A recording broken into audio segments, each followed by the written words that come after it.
এটা জাউ ভাত খাবো আজকে রাতে।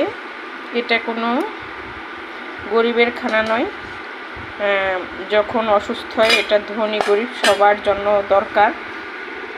দেখবেন আপনি হাসপাতালে রুগীর জন্য সব ধরনের খাবার কিনতে পাবেন, কিন্তু এই জাউ ভাতটা মন চাইলেই রুগীর জন্য কিনতে পারবেন না।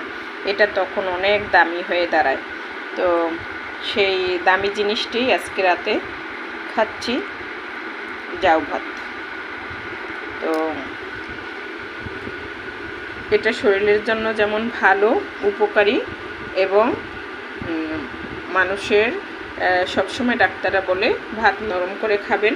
তো এভাবে খেলে আমরা অনেক রোগ থেকে মুক্ত পেতে পারি। তো সবার কাছে আমার জাউ ভাত রান্না